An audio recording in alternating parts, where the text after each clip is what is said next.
Uma boa noite para vocês. Meu nome é Fábio Nasri, acho que vocês já me conhecem, eu sou médico, geriatra, e nós estamos hoje aqui com vocês para conversar a respeito da aula 14 do nosso curso, né, que é uma aula que vai conversar a respeito da cirurgia espiritual, manejando o corpo físico e o perispírito. Como vocês já devem ter percebido, esse é um tema muito difícil, é um tema muito controverso e é um tema que gera bastante discussão e dúvida. E nós vamos tentar colocar para vocês uma visão dessa prática. É óbvio que não é a única e com certeza não é a melhor e talvez não seja a mais correta, enfim, só o tempo vai julgar, mas nós vamos abrir um pouquinho essa questão e conversar sobre ela. Vamos fazer com calma, lentamente, discutindo ponto por ponto. Esse é um tema controverso porque as cirurgias médico-espíritas não são sempre cirurgias médico-espirituais. Eu vou explicar isso para vocês em breve. Primeiro vamos definir o que é cirurgia. Cirurgia é uma especialidade médica que trata sobretudo de atender ou de tratar as lesões internas e internas do nosso corpo. E esse reparo, esse tratamento é feito usando auxílio de instrumentos, mas com manejo manual. Os instrumentos são próprios, né? E através do uso da mão, direta ou indiretamente, com instrumentos, os órgãos e tecidos afetados são tratados, removidos, enfim. Todo o tratamento feito por meio dessa especialidade conhecida como cirurgia, né, pode ser denominada de uma operação ou uma intervenção cirúrgica. Então, toda cirurgia ou intervenção cirúrgica pressupõe necessariamente o uso da mão e o uso de instrumentos. Isso como nós conhecemos na nossa medicina alopática, na nossa medicina tradicional. E a cirurgia é realizada em hospitais, clínicas, consultórios odontológicos e estes locais têm licença para tal. E também tem uma equipe treinada, ou seja, o cirurgião é um sujeito treinado, é um especialista treinado para esse procedimento. Ele é habilitado, certificado para realizar um procedimento cirúrgico. E uma cirurgia não acontece à toa. Uma cirurgia tem toda uma sequência, uma padronização, uma técnica, um planejamento, uma estratégia. Os cirurgiões estudam o caso antes de operar, determinam a melhor técnica cirúrgica. E fazem parte da cirurgia a asepsia, para não haver contaminação, são cirurgia, isso é uma parte muito importante da técnica cirúrgica, a asepsia, e a hemostasia, para não haver sangramento fora de controle. E também existe sempre um acompanhamento pré, intra e pós-operatório prestado pela equipe cirúrgica, anestésica, pelo clínico, enfim. Tem todo um evento uma cirurgia, né? Embora hoje sejam realizadas milhares de cirurgias pelo Brasil afora, diariamente, tudo tem que obedecer a regras, senão dá errado. É igual a viajar de avião, né? Existem milhares de aviões pousando, decolando no mundo, e só não acontecem mais acidentes porque tudo obedece a uma determinada regra e lei. Pois bem, por isso que as cirurgias espirituais elas ganham essa fama, porque frequentemente, né, existia, né, isso era muito mais comum no passado, sempre uma questão da manipulação, muitas vezes até um instrumento, faca, canivete, nós vamos falar sobre isso. Mas é importante deixar um recado para vocês de que a cura espiritual ou o atendimento espiritual, como vocês já viram ao longo do curso em mais de uma ocasião, não precisa de uma cirurgia, né? Para que uma cura ou uma evolução de qualquer tipo de patologia que acometa o corpo físico ou o perispírito possa ser tratado, é importante que haja para o paciente a possibilidade do tratamento, né? A permissão para o tratamento, que é dado por mérito, seja porque ele necessita de um prolongamento, dentre outras possibilidades. Ou seja, sempre existe e é condição sine qua non que aquele paciente tenha essa possibilidade. Porque se ele não tiver, se não houver permissão, não vai acontecer a cura daquele paciente.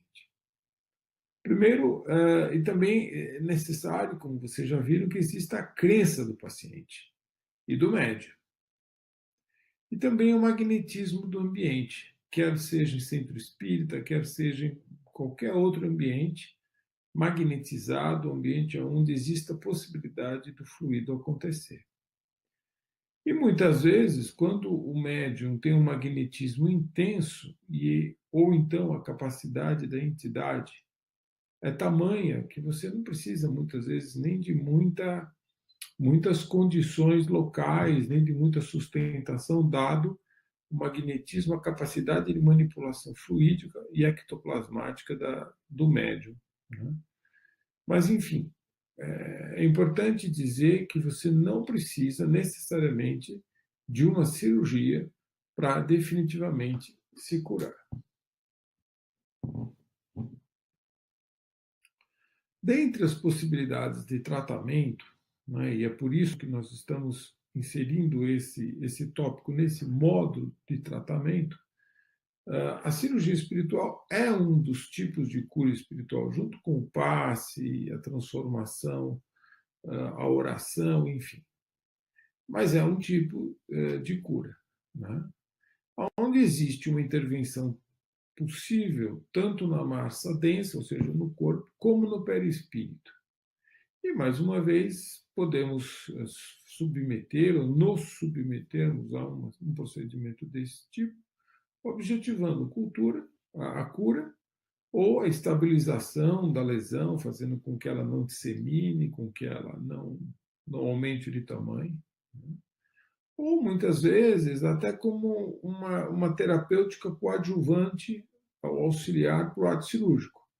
Às vezes, como vocês vão ver na frente, evitando a disseminação de uma lesão, ou seja, mantendo uma determinada lesão em determinado órgão, evitando que se espalhe essa lesão pelo corpo, facilitando o procedimento cirúrgico. Quantas vezes a gente não escuta o cirurgião falar: puxa, eu esperava uma cirurgia tão complicada, mas foi uma cirurgia bem menos complicada do que eu imaginava, né? Ou então, quando ele fala: olha, puxa, realmente, apesar da punção ser maligna, tal, a cirurgia mostrou que a lesão era benigna. Ou então, evitando ou até atenuando complicações caso elas aconteçam, né? Muitas vezes, os pacientes, antes de ir para a cirurgia, submetem-se a tratamentos com passe, ou até mesmo a cirurgia espiritual, que é realizada a nível, muitas vezes, perispiritual, e faz com que, na matéria, as coisas fiquem mais fáceis, facilita a vida para o paciente e para o cirurgião. Eu quero crer, né, e nós vamos falar isso mais para frente, que boa parte das cirurgias espirituais, para não dizer talvez 80%, 90% delas, fiquem nesse âmbito. E digo mais, muitos centros e muitos passistas talvez nem saibam que façam cirurgias, que sejam feitas cirurgias espirituais nos seus centros espíritas e no momento de algum passe. Porque também as equipes médicas do plano espiritual não ficam fazendo alarde de que estão fazendo cirurgias. Isso não é uma coisa que se alardeia por aí. O procedimento é feito e simplesmente o paciente depois colhe os méritos, se for, mais uma vez, da possibilidade e da permissão para aquele paciente que ocorra aquele benefício em prol da sua saúde. Isso é importante. Existe uma frase que o mundo espiritual não é espírita. Né? O mundo espiritual ele acontece, os espíritos estão aí, mas nem todo espírito é espírita. A mesma coisa acontece com a cirurgia. Nem toda cirurgia espiritual é uma cirurgia espírita. Para que uma cirurgia espiritual tenha conotação de uma cirurgia espírita, ela é realizada de preferência no ambiente abrigado. Por exemplo, num centro espírita. Eu não sei se vocês sabem, mas para que, por exemplo, os israelitas, eles costumam adotar a prática, né, da cirurgia da fimose nas crianças, né? Eles, em geral, toda criança israelita do sexo masculino é submetida à cirurgia da fimose, e muitas vezes isso é realizado por um rabino que tem essa habilidade. E esse rabino realiza essa cirurgia, muitas vezes fora de um centro cirúrgico, ele realiza essa pequena cirurgia, muitas vezes na sinagoga. Mas que para que ele haja, para que ele faça essa cirurgia, são necessários 10 homens israelitas formando um campo em volta da criança. Isso porque, por conta das perseguições ao povo hebreu, né, e as destruições das sinagogas, né, se colocava fogo, tal. Os israelitas aprenderam que muitas vezes, quando você não tem um ambiente formal, né, uma casa, uma sinagoga, para você realizar determinado procedimento, 10 homens formam um campo sagrado, no qual aquele procedimento pode ser feito. A mesma coisa vale para cirurgias espíritas, ou seja, se você faz dentro de um ambiente abrigado, as chances de você ser bem-sucedido são maiores. Para que você seja bem-sucedido e faça isso em qualquer outro lugar, é necessário que você tenha um magnetismo absolutamente, né, fantástico, que você tenha uma capacidade magnetizadora muito grande. Né? Outra característica de um procedimento espírita é que não existe envolvimento financeiro. Não se cobra por cirurgias espíritas. Muitas cirurgias espirituais são ao redor do mundo, se cobra. Né? Eu não sei se vocês sabem, mas além do Brasil, as Filipinas, elas realizam muitas cirurgias espirituais. E em alguns países do primeiro mundo, Inglaterra, por exemplo, se realizam cirurgias espirituais, mas lá se cobra. Né? Então não são cirurgias espíritas. Né? No espiritismo, como vocês também sabem, não tem rito, não tem idolatria, não tem idolatria a imagens, então não existe, não vai existir uma determinada entidade para a qual você faça destinações. Né? Em geral, os procedimentos se iniciam e terminam com preces. Né? Existe um profundo respeito para com o paciente e o médium ou a entidade, em geral, são muito humildes. Eles não realizam pirotecnias, não se gabam, não se mostram, não afrontam, não fazem gestos intempestivos, enfim, tem todo um ritual que é mais de baixo perfil, um ritual mais tranquilo, mais calmo, mais acolhedor, né? Sempre com muito silêncio. Né? Então, isso é importante, porque para as pessoas leigas é comum se associar qualquer cirurgia espiritual como sendo espírita. Isso não é bem assim. Como eu falei a vocês, cirurgia espiritual é comum no Brasil, nas Filipinas. É interessante porque nas Filipinas sempre é feito numa área mais rural. No Brasil, hoje, até se fazem grandes centros, aqui em São Paulo existem vários. Mas, em geral, é uma medida extrema e realizada quando as possibilidades da medicina convencional se esgotam ou são sombrias. As pessoas muitas vezes buscam uma cirurgia espiritual quando não tem alternativa da medicina tradicional, né? E não contam para as equipes médicas que estão realizando cirurgias espirituais, não se compartilha isso.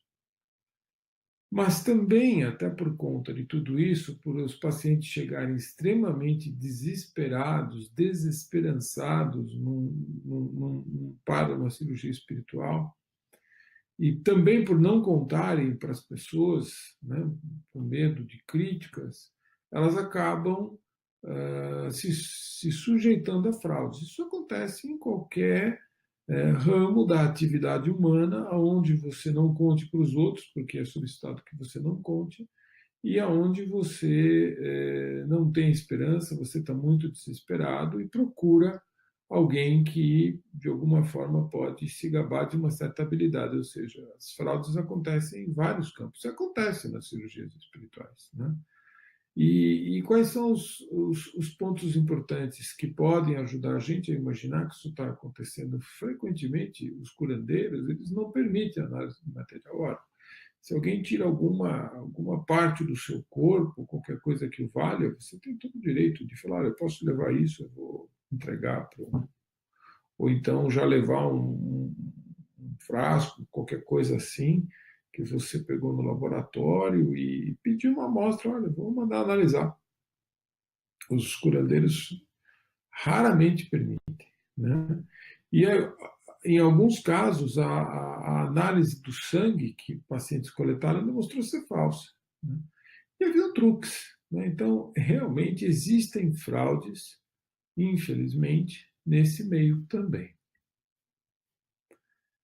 Então, em termos de prós e contras, né, se nós formos fazer um arrazoado do que existe aí de relatos, ou seja, os prós são que muitas vezes as curas realizadas são de fato complexas, a ponto de se lesões inclusive sumirem de tomografias, de raio-x, de ressonâncias, né?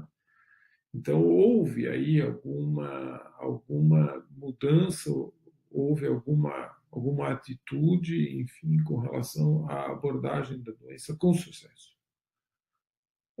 Frequentemente, os verdadeiros cirurgiões de cura, eles fazem o diagnóstico antes mesmo dos exames demonstrarem. Muitas vezes eles chamam o paciente: olha, tem determinada lesão, tal, aí o paciente vai fazer o exame e constata.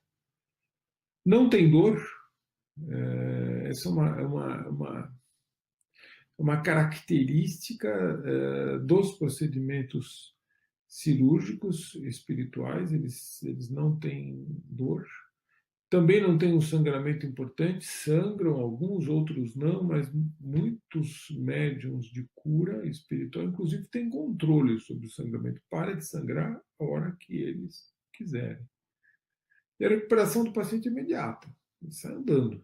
Uma coisa impressionante. Existem várias e várias documentações de vídeo desse tipo de cirurgia, e você vê o cirurgião, o curandeiro, né, o cirurgião espiritual, inclusive usando facas, tal, coloca lá uma gás e o paciente sai andando, né? O que é o problema? Além das fraudes, como nós já falamos, os contras são que muitas vezes essas cirurgias, na sua grande maioria, são pouco expressivas. Ou seja, vamos tirar um tumor do pulmão, isso é muito pouco frequente. A maior parte das cirurgias são de lipomas, que são lesões benignas, que são bem cutâneas, ou seja, muito fácil de se tirar. Pterígios, né, que também não exige nenhuma técnica cirúrgica muito acurada, né? Mas é importante que se ressalte, tanto no lipoma como no pterígio, quer dizer, não é porque o lipoma é algo que tecnicamente é fácil de tirar que você vai fazer isso na sua casa, né?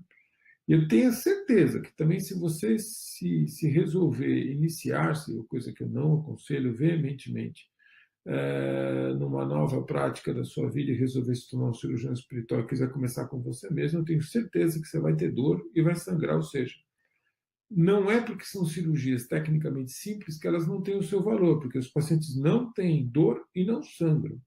Pterígio, para vocês saberem, é uma pelinha, é uma pele que cobre a córnea. E se ela crescer muito, ela cobre a córnea a tal ponto que vai cobrir a íris e a pupila. Então você não vai enxergar direito, você vai enxergar como se tivesse um véu em frente da sua pupila. Agora imagina, a córnea é um negócio extremamente irrigado. Você não vai pegar um irmão seu na sua casa e do nada vai resolver pegar uma faca e tirar o raspar o pterígio a sangue frio, porque a córnea é muito inervada e dói muito. E esses cirurgiões fazem essas cirurgias sem dor. Então, não é porque é uma cirurgia tecnicamente simples que não tem o seu valor em termos de demonstração do poder desses médios. Né? Mas também tem a questão do contra, uma certa soberba, que às vezes esses médiuns acabam, esses cirurgiões espirituais acabam demonstrando ao longo do tempo. E na grande maior parte das vezes é aí onde eles tropeçam, porque começa a haver um certo orgulho, uma certa vaidade. E muitos maltratam os pacientes, né? São ríspidos, né?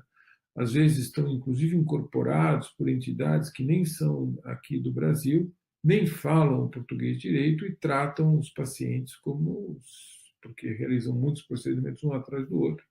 Não lavam as mãos, muitas vezes, entre os procedimentos, e tratam o paciente com rispidez, sem nenhum tipo de humanidade. Bom, eu vou trazer aqui, vou começar falando do José Arigó, que é o José Pedro de Freitas, que nasceu em 21 e faleceu em 71 em Congonhas, Minas Gerais. Talvez, por que eu decidi trazer o caso do José Arigó? Porque dentre os médiuns brasileiros, eu acho que ele foi quem mais representa talvez seja o melhor exemplo que nós temos para dar. Né? Ele era médium desde criança, ele não nasceu numa família espírita, de início ele não era espírita, ele sofreu muito no início da mediunidade, porque ele nasceu numa cidade extremamente católica. Né? E logo depois que ele se casou, ele conheceu o Dr. Freitas, sua mediunidade ficou ainda mais latente, ele era extremamente atormentado pela mediunidade, ele sofria muito, porque ele não entendia esse fenômeno. Mas, enfim, ele viu o Dr. Fritz, né, que se mostrou a ele, e comunicou a ele a sua missão, que era uma missão de cura, uma missão de ajuda e auxílio. Né? Quais eram as características do Arigó? Ele era muito humilde, ele era muito simples, ele era uma excelente pessoa, um ótimo pai de família, um ótimo esposo, né?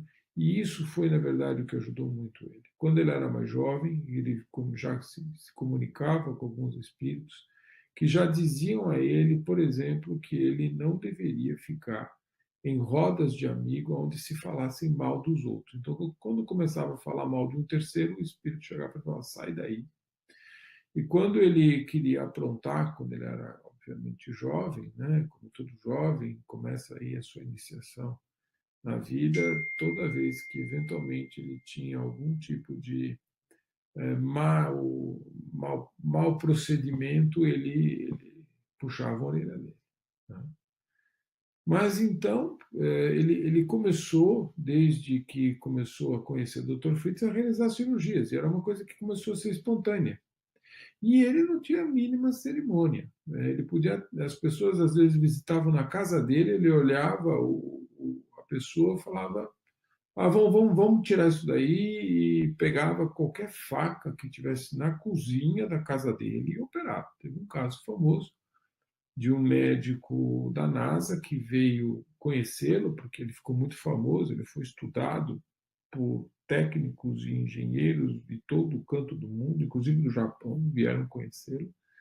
E o técnico, o físico da NASA, ele não teve a menor dúvida. Ele olhou para ele e falou: olha, vou tirar esse lipoma. Na verdade, acho que ele era médico. Vou tirar esse lipoma, e tirou o lipoma do sujeito. Inclusive, foi filmado isso, tem filme.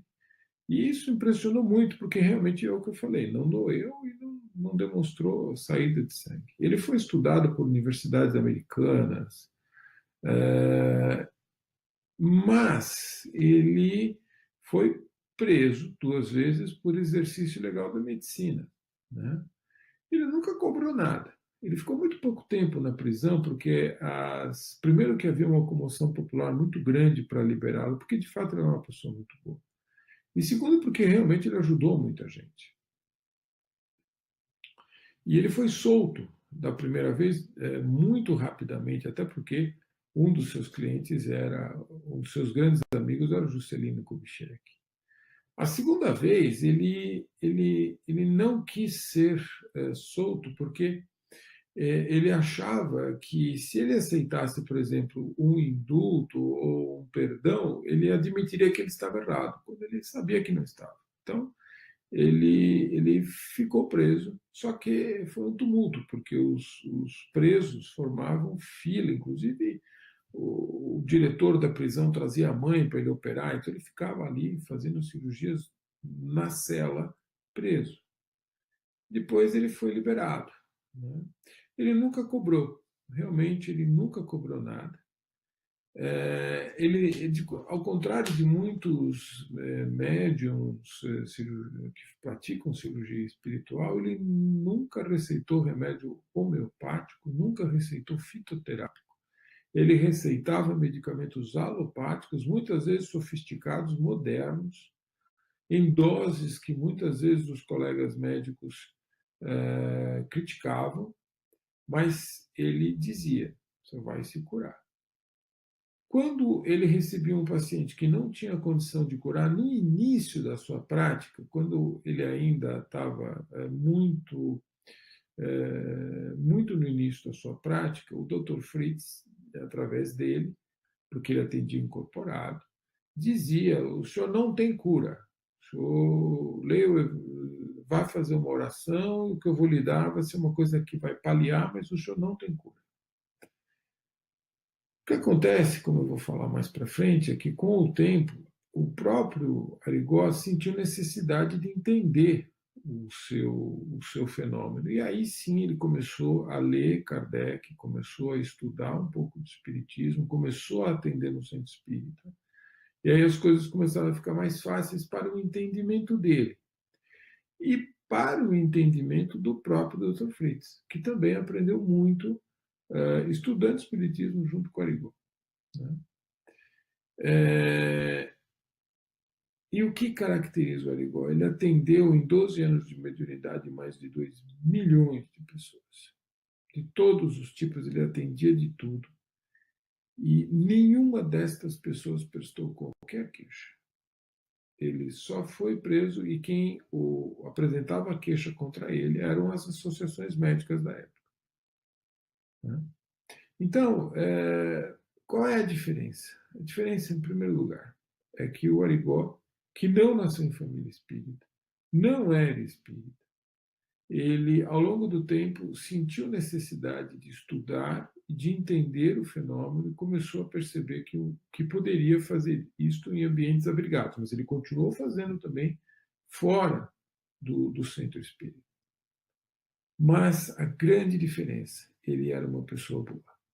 Ele era uma pessoa de boa índole, de boa moral.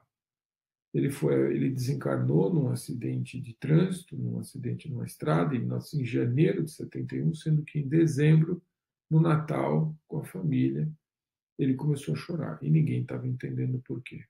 Porque o Dr. Fritz já avisou ele que ele ia desencarnar cedo e que ele desencarnaria em breve.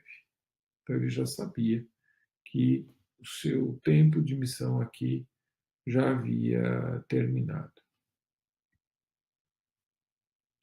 Então, eu acho que dos exemplos que nós temos aqui, o Arigó foi talvez o mais emblemático, vamos dizer, para trazer para vocês. Né? E ele recebia o espírito do Dr. Adolf Friedrich Fritz, que nasceu em Munique, nós não sabemos a data. Existem 2 ou 3 biografias do Dr. Fritz que guardam algumas diferenças e algumas semelhanças entre si.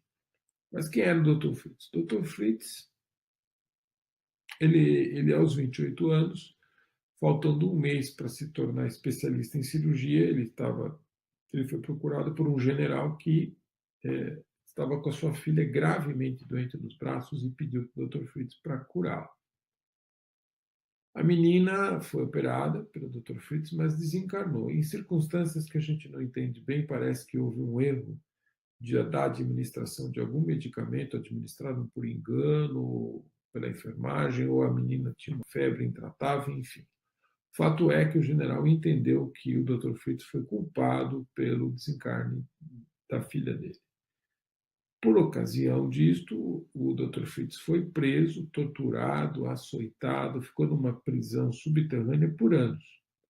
E na prisão ele recebia a visita da menina, da filha do general, do espírito da filha do general, e conversava com ela. E recebia a visita do Frei Fabiano de Cristo, que também conversava com ele, pedia a ele resiliência e tranquilidade. E lá ele fez o voto de que ele gostaria de continuar cuidando das pessoas, mesmo que ele desencarnasse. Mas um belo dia, a cela amanheceu aberta, ninguém sabe bem como, ele fugiu para a Estônia, estudou mais um tempo, até que ele foi depois recapturado, enviado ao fronte, e desencarnou em 18, né, como cirurgião do exército alemão, numa batalha. Ele acabou sendo ferido e desencarnou. E aí, então, ele foi levado a conhecer Arigó, ele já tinha relações de outras encarnações, parece-me que ele ficou algo perto de 14 anos convivendo ou conhecendo o Arigó antes de se manifestar através do Arigó, né? E o Arigó, então, ele não praticava, como eu já disse, cirurgias em sessões mediúnicas. Ele não pedia a concentração dos pacientes, inicialmente na sua prática, ele não fazia uma prece antes. Ele usava um crucifixo e fazia o nome do padre, ou seja, ele ainda trazia ritos da Igreja Católica. O Dr. Fritz muitas vezes tratava os doentes com rispidez.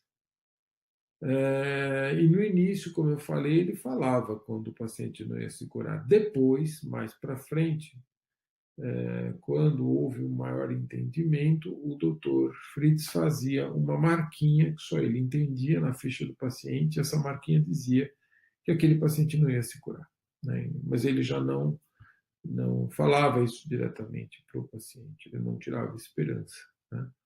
E havia necessidade, às vezes, de uma demonstração. Então, às vezes, ele colocava a faca, como está aí embaixo, como nessa foto, e muitas vezes ele deixava a faca aí, só para dizer para as pessoas: olha, a faca está aí, ninguém. É como se fosse uma demonstração, né, de superioridade ou de poder, né? E na época também ele não procurava auxílio de muitas instituições espíritas para adquirir, inclusive, um entendimento do que acontece com ele, né? Mas quando ele esteve preso, na primeira vez, ele recebeu a visita do Chico, né? E recebeu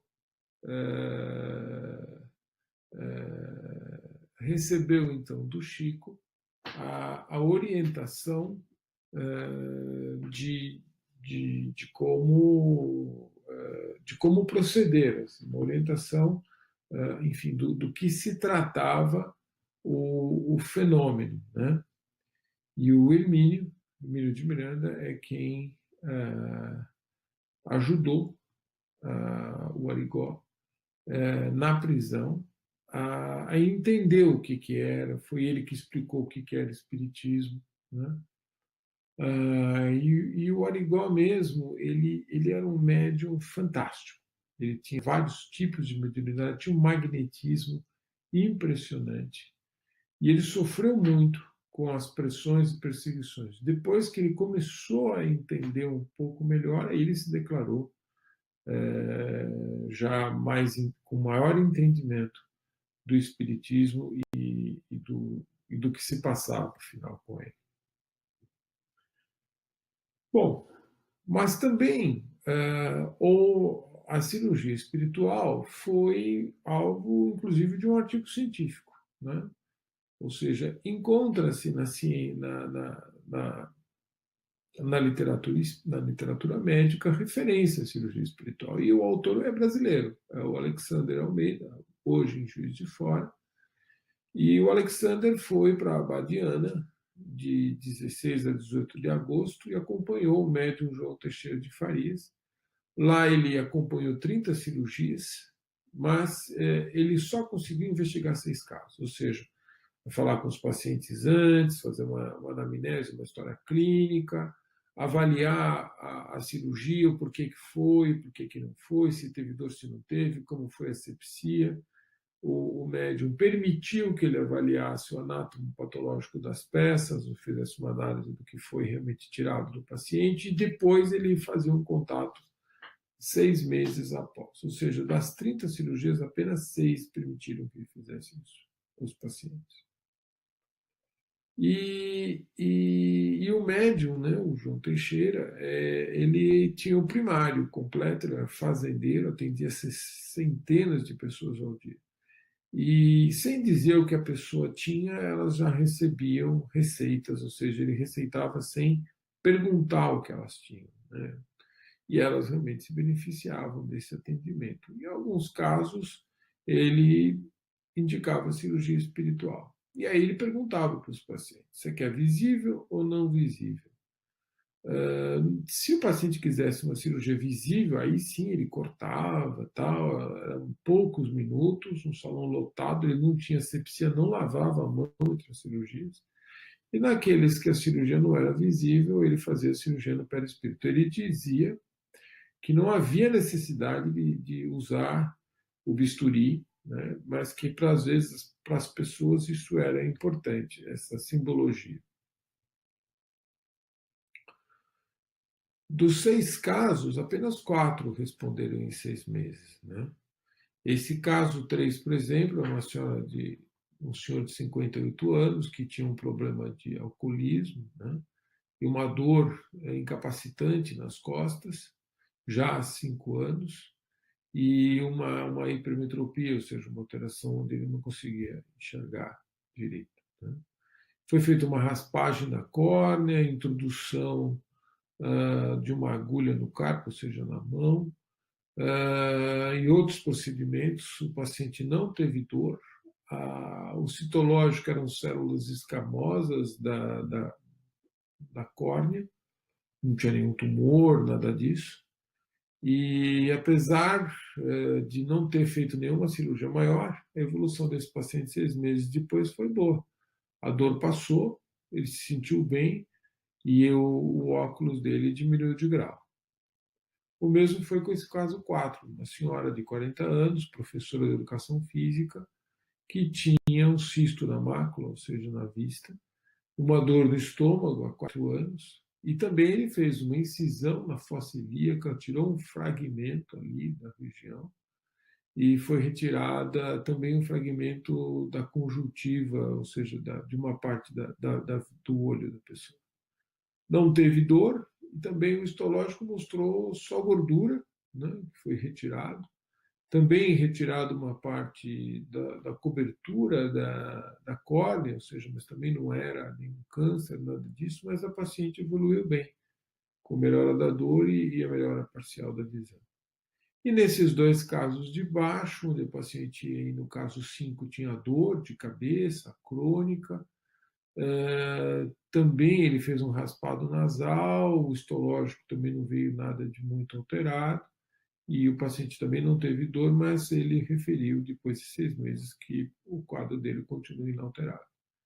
E no outro caso, aqui também no caso 6, 59 anos, sexo masculino, diminuição da acuidade visual por uma hemorragia na retina, também foi feito um raspado na córnea, foi o que foi retirado do procedimento do médium, não teve dor e a evolução também foi inalterada, ou seja, vocês podem ver que tem casos bem-sucedidos e mal-sucedidos. E o médium dizia que muitas vezes realmente o material retirado ele não espelhava a cirurgia realizada, porque na verdade a cirurgia verdadeira era feita a nível perispiritual e realmente a questão do corte era só para o paciente de fato acreditar que alguma coisa havia sido feita, né?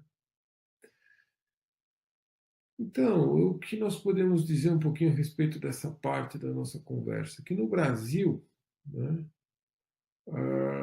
os curandeiros não são rurais, assim, eles são muito produto da sociedade moderna, eles são procurados por pessoas de bom nível sociocultural e econômico, eles não são procurados por pessoas é, com pouca instrução. Muitas vezes são pessoas abastadas, cultas, muitas são políticos, empresários, né? E muitas vezes existe um grande envolvimento emocional e um comportamento extrovertido do cirurgião, e essa aura que envolve esse processo de uma operação espiritual, muitas vezes pode influenciar o resultado. A gente não pode abrir mão aqui do efeito placebo também.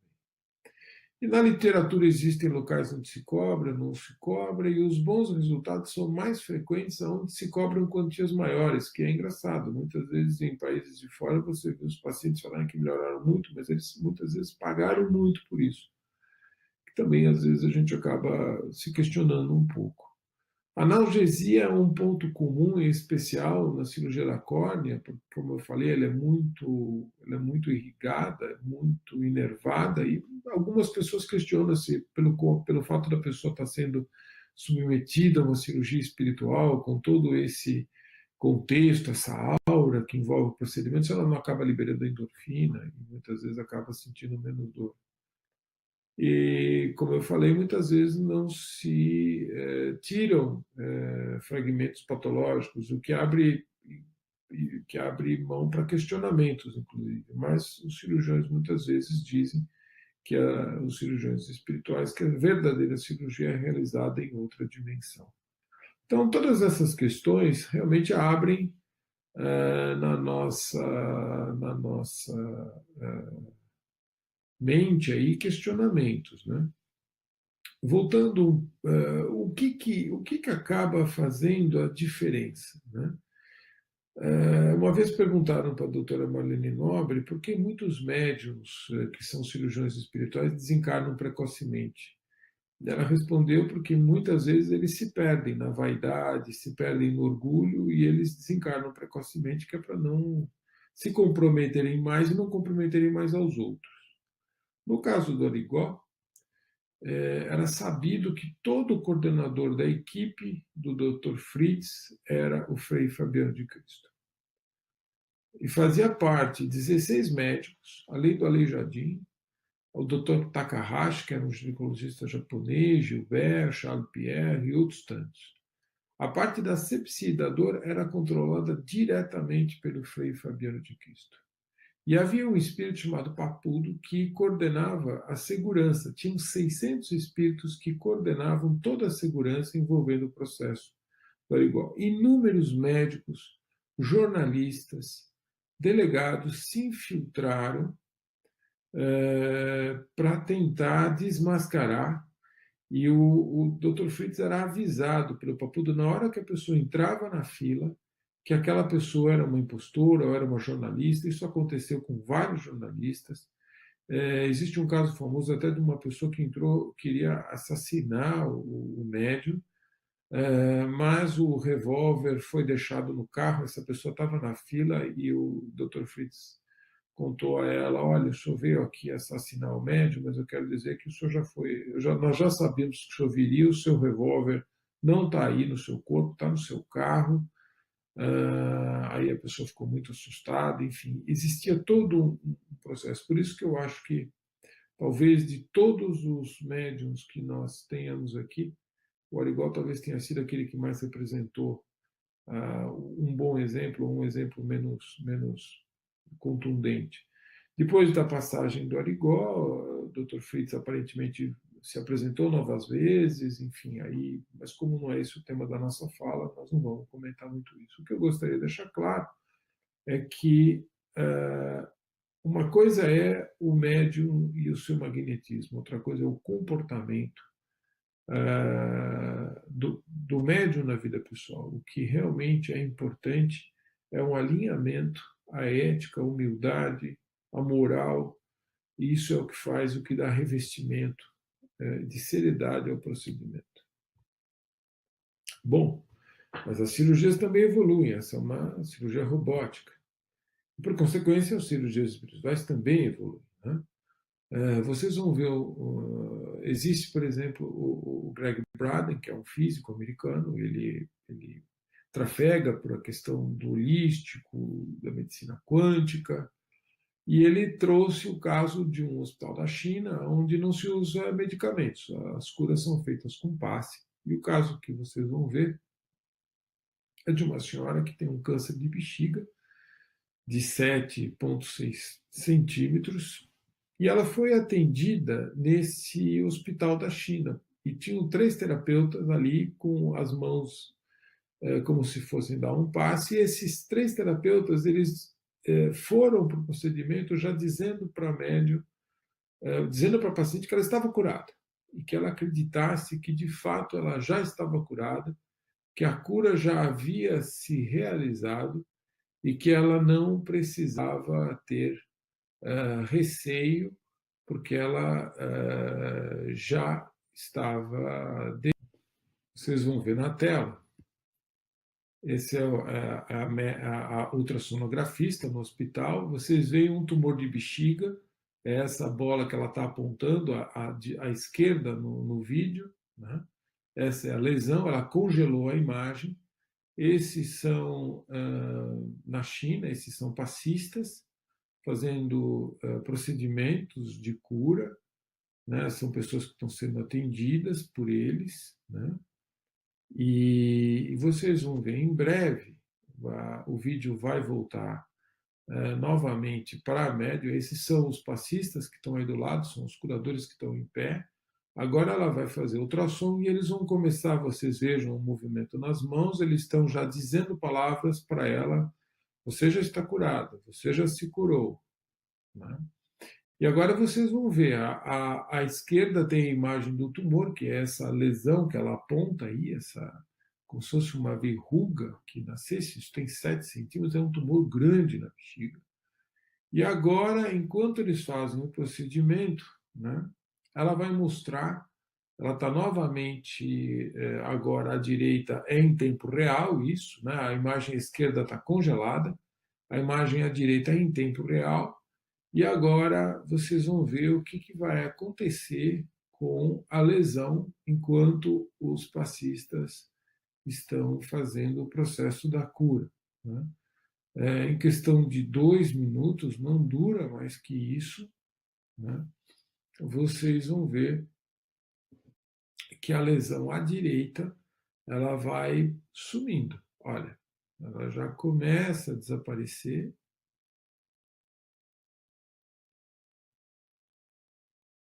E ela vai desaparecendo. Existem várias demonstrações disso. Esse vídeo foi demonstrado num congresso em Milão, onde esse autor palestrou, e esse vídeo está na internet. Então, como vocês veem, realmente não precisa de